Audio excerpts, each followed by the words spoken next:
So students will continue with the same chapter that we started that day on 12th of April. Chapter name is Tools of Financial Analysis, chapter number 3. इसका meaning हमने discuss कर लिया था. Financial analysis का it is that analysis which is done on the basis of financial statements, or we can say while taking data from the financial statements to know the profitability and to know the position of the business, so that the same can be compared intra-firm also and inter-firm also, and the same can be presented in an understandable way to the common person. ये इसका meaning था.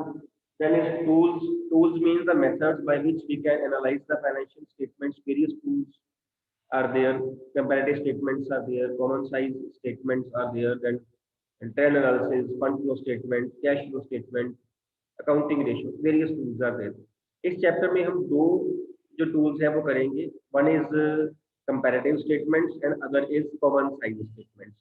हमने उस दिन comparative statement start कर ली थी. And comparative statements क्या होती है, जिसमें हम किसी बिजनेस के 2 सालों के डाटा को आपस में कंपेयर करते हैं. When we compare the data of 2 years of the business, और ये चेक करते हैं, कंपेयर करते हैं कि पिछले साल जीत कितनी थी, इस साल कितनी है, से पिछले साल सेल कितनी थी, इस साल कितनी है, से पिछले साल फिक्स एसेट्स कितनी थी, इस साल फिक्स एसेट्स कितनी है, लास्ट ईयर बोरिंग्स कितनी थी, इस साल बोरिंग कितनी है. वो देखना कि वो चीज जो है वो इंक्रीज हुई है, डिक्रीज हुई है, so that the users can take decisions on that basis. अगर बोरिंग जो थी, हमारा लोन था लास्ट ईयर बिजनेस का 10 करोड़ रुपया था, इस साल बढ़ के वो 20 करोड़ रुपया हो गया है, यूजर कैन डिसाइड. इसने तो पिछले साल 10 करोड़ रुपए का और लोन लिया है, तो लेंडर्स जो हैं, बैंकर जो है हमारे, वो डिसाइड कर सकते हैं हमारे against. They will hesitate to give us loan कि 10 करोड़ पहले लोन पड़ा हुआ था, 10 करोड़ का इसने लास्ट ईयर और ले लिया है, 20 करोड़ हो गया है, अब ये और लोन मांग रहा है. राइट. तो हम कंपेयर कर सकते हैं. हमारे पास लास्ट ईयर की फिगर ना हो, सपोज 10 करोड़ की फिगर ना हो, हमारे पास सिर्फ एक साल की ही फिगर हो 20 करोड़ वाली, तो that figure is in isolation, that is of no use. When we compare the things then only we can come to know. Suppose आपके मार्क्स आते हैं जी 90%, राइट, और आप बताओगे कि मेरे 90% मार्क्स आए हैं जी इस साल, क्या लगेगा आपको? अच्छा लगेगा. बट अगर हम लास्ट ईयर की परफॉर्मेंस से कंपेयर कर लीजिए, लास्ट ईयर तो 95% है, तब आपका जो डिसीजन है या आपका जो सोच है वो चेंज हो जाएगी. बिकॉज जो 90% इस साल की फिगर थी, that figure was only single figure, that was in isolation can say. And when we compared that figure, तो हमें चला पता कि ये तो उल्टा मार्क्स कम हुए. तो जब हमारे पास 2 ईयर्स का डाटा होगा तभी हम कंपेयर कर पाएंगे. और जो कंपैरेटिव स्टेटमेंट्स है वो यही शो करती है कि लास्ट ईयर हमारी फिगर्स क्या थी, figures of various items in the balance sheet and statement of profit loss, और इस साल कितनी है, उसमें कितना इंक्रीज या डिक्रीज, कितने परसेंटेज है, वो ये हुआ हुआ है. फाइन. सो कंपैरेटिव स्टेटमेंट्स जो है हमें वो डाटा कंपेयर करना सिखाएंगी, कंपेयर करके देगी फिगर्स को, so that we can decide as a user. We can decide कि अब करना क्या है. अगर हम बैंकर्स हैं तो हम ये डिसाइड कर पाए कि लोन देना है कि नहीं देना है. अगर हम क्रेडिटर्स हैं हम ये डिसाइड कर पाए उधार पे सामान देना है कि नहीं देना है. And employees and all that. Fine. इसमें हमने जो कर लिया था दैट वाज, हमने स्टार्ट जो किया था कंपैरेटिव स्टेटमेंट हमने स्टार्ट करी थी. मैंने बताया भी था आपको जो कंपैरेटिव स्टेटमेंट्स है, those are of 2 types. One is comparative balance sheet and other is comparative income statement, जिसे हम कह देते हैं, और comparative statement of profit loss. इसका फॉर्मेट किसी को याद हो तो बताएगा मेरे को. कंपैरेटिव स्टेटमेंट का format, comparative balance sheet,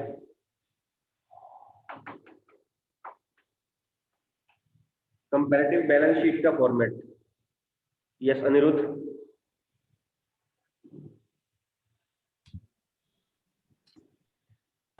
sir particulars, note number, yes, current year, previous year, yes, then absolute change, and then percentage change. बिल्कुल ठीक है बच्चे.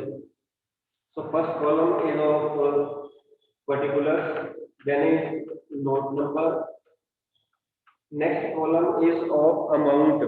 एक्चुअली यहाँ पे जो आपने मिस्टेक करी है वो पहले प्रीवियस ईयर आएगा, अनिरुद्ध बाद में करंट ईयर आएगा, इधर सो ऐसा ही है, ऐसा ही है ना। बैलेंस शीट में हमने डिस्कस किया था कि जो करंट ईयर है वो पहले होता है और प्रीवियस बाद में होता है। Where in comparative balance sheet आपने ये उल्टा करना है, इसको प्रीवियस ईयर आप पहले लेके आओगे, करंट ईयर जो है वो आप बाद में लेके आओगे। देन नेक्स्ट कॉलम, इस कॉलम को हम दो पार्ट्स में कर रहे हैं, अमाउंट कॉलम जो गिवन होगा एग्जाम में आपको, प्रीवियस ईयर करंट ईयर सब डिवाइड दो पार्ट्स में कर दिया। Next column is of change, इसको आगे दो पार्ट में किया, one first column is absolute change and next is percentage change. चाहे आप बनाओ current year amount, previous year amount, absolute change, percentage change, चार बनाओ, चाहे आप दो बनाओ, एक कॉलम अमाउंट का दो में सब डिवीजन, एक कॉलम चेंज का दो में सब डिवीजन, ऐसे भी कर सकते हो। Both methods are equally good. Done.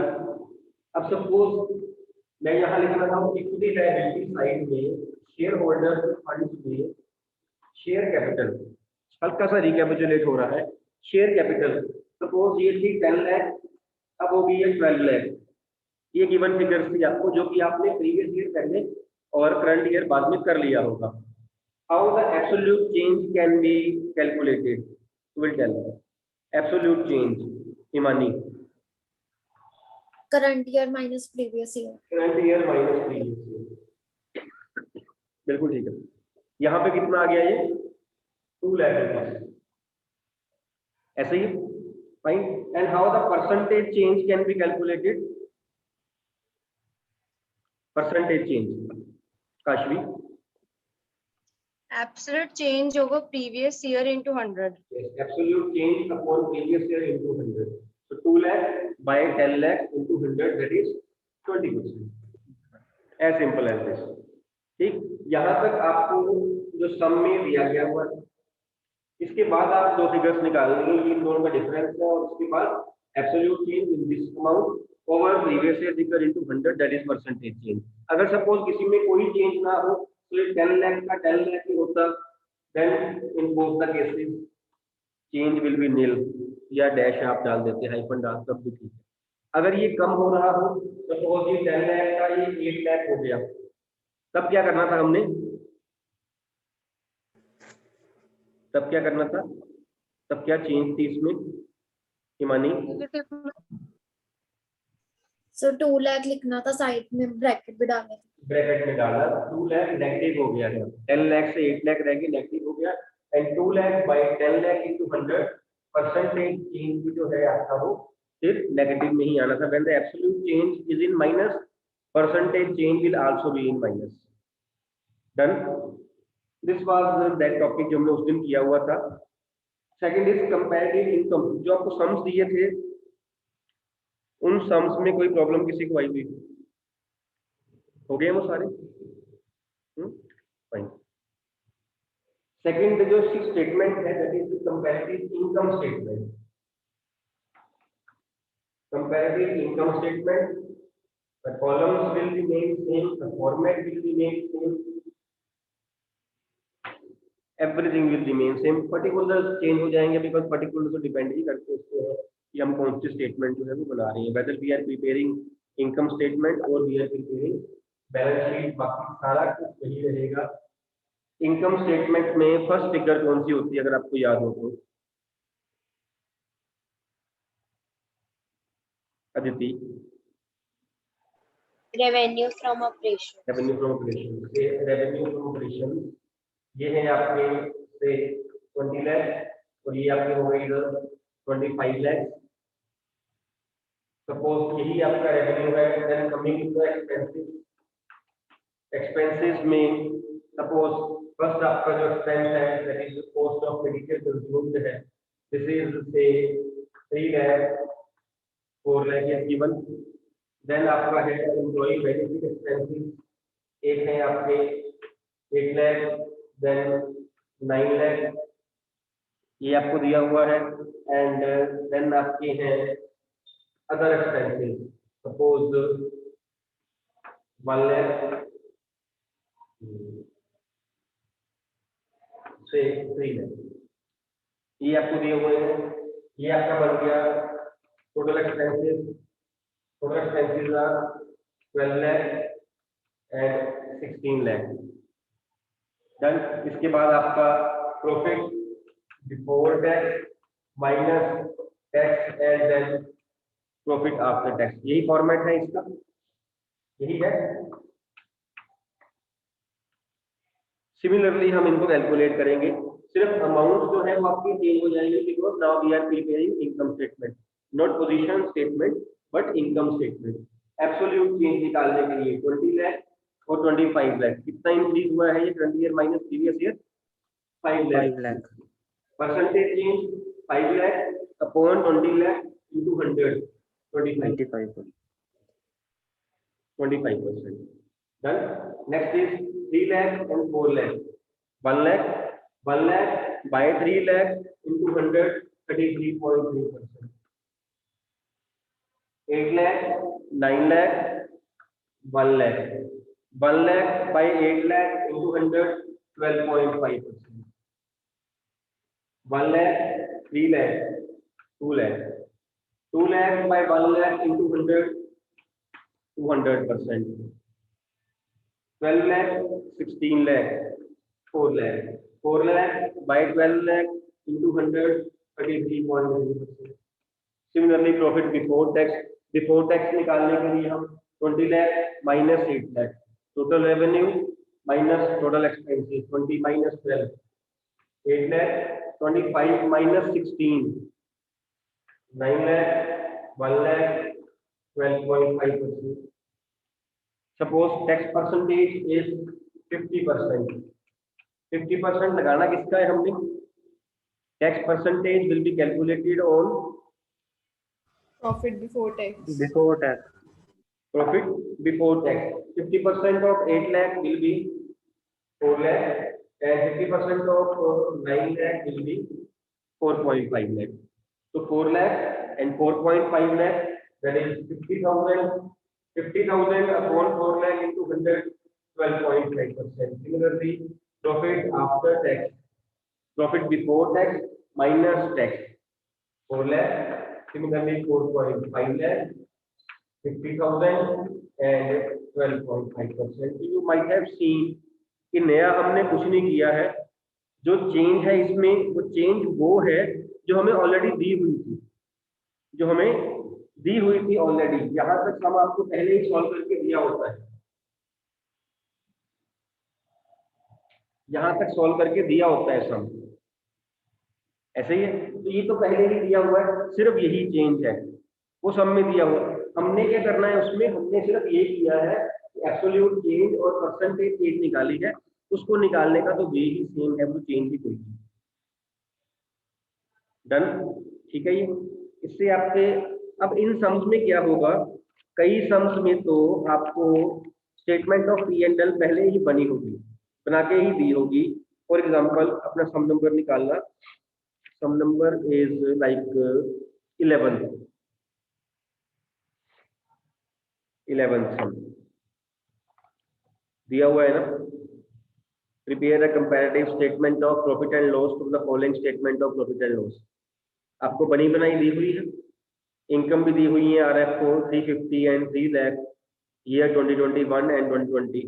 Then expenses दिए हैं total, then profit before tax minus tax and profit after tax, बना हुआ दिया हुआ है भाई।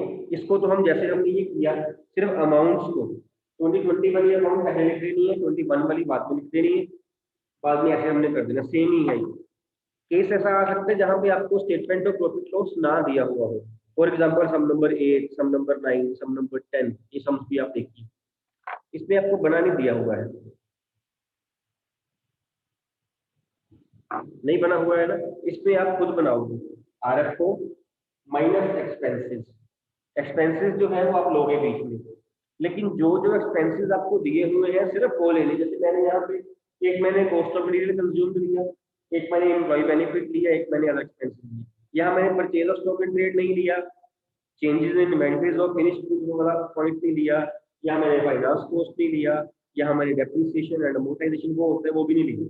जो दिए हुए हैं सिर्फ वो ले लेने, यहाँ पे बाकी आपने छोड़ देने। No need to write this expense nil nil nil, जब उसकी वैल्यू नहीं है वो लेना ही नहीं। यहाँ मैंने अदर इनकम भी नहीं ली ना, तो जो चीज आपको दी हुई है वो आपने ले लेनी है, बाकी आपने छोड़ देनी है। डन, आपको खुद बनाना पड़ेगा। एंड बस ये याद रखना टैक्स होता है that is calculated on profit before tax, उस पर कैलकुलेट होना है। आपका सब नंबर 8, 9, 10, 11 सब में जो चीज आपने ये करी है यही करनी है आपको। जैसे हमने 12th को वो पढ़ा था, बैलेंस शीट का फॉर्मेट सेम ही है, क्योंकि चेंज वाले दोनों कॉलम में कोई फर्क नहीं है, वो सेम रहेगा। एब्सोल्यूट निकालने का भी और परसेंटेज निकालने का। बात तो चेंज तो यहाँ तक है और यहाँ तक की चेंज आपको क्वेश्चन में ही दी हुई है। ठीक, तो आपके जो सम्स हैं 18 तक हो रहे हैं, 18 तक सम हो रहे, सभी में आपने ये कुछ ही निकालना है, एब्सोल्यूट चेंज निकालनी है और परसेंटेज चेंज निकालनी है। और अभी हम एक सम करते हैं इसमें, यस सम 15 से देखना बेटा, 15 से सम देखना है।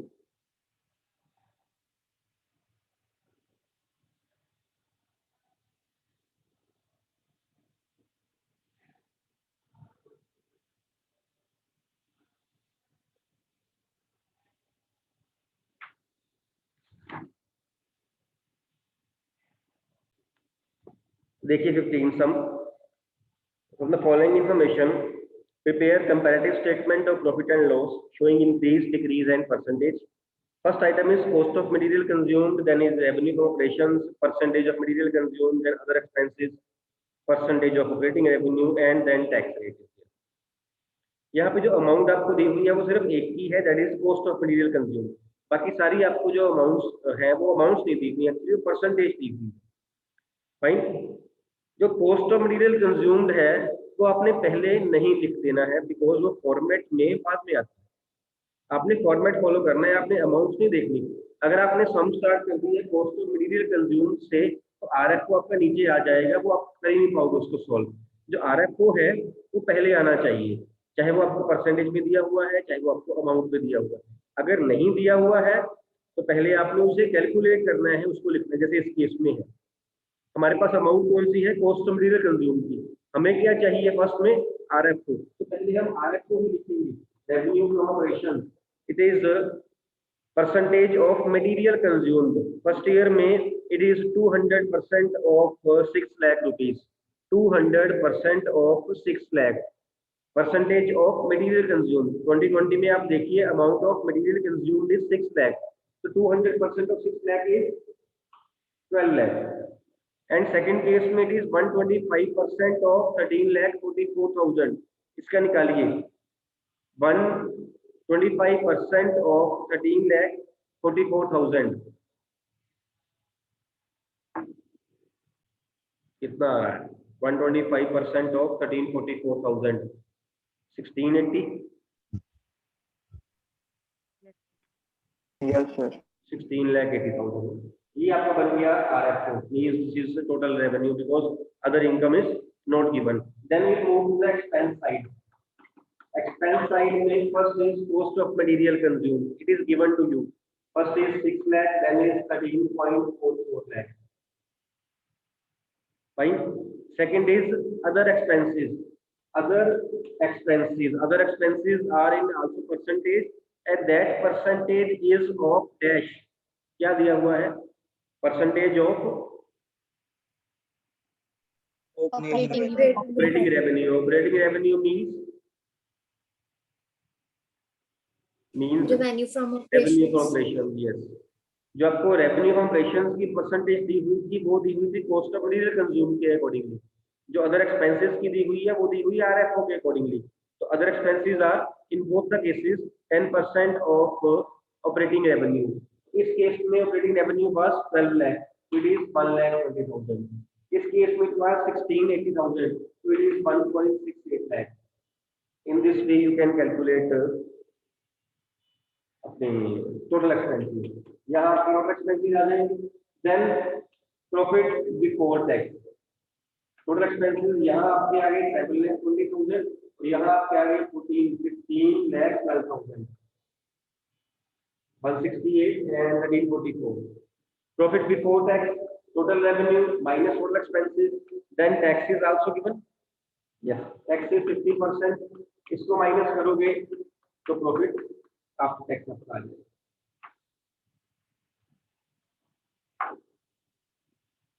प्रॉफिट आफ्टर टैक्स आ जाएगा।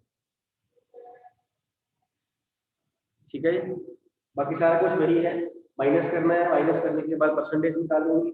एब्सोल्यूट चेंज और परसेंटेज चेंज निकालने में there is no difference between comparative income statement and common size income statement, comparative income statement and comparative balance sheet.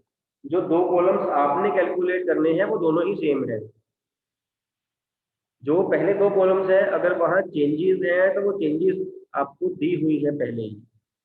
कर लोगे इसको पूरा सम को, हो जाएगा ये। यहाँ पे सिर्फ आपने प्लस माइनस करके और परसेंटेज निकाल ली। किसी को यहाँ तक डाउट हो तो पूछ लीजिए बेटा।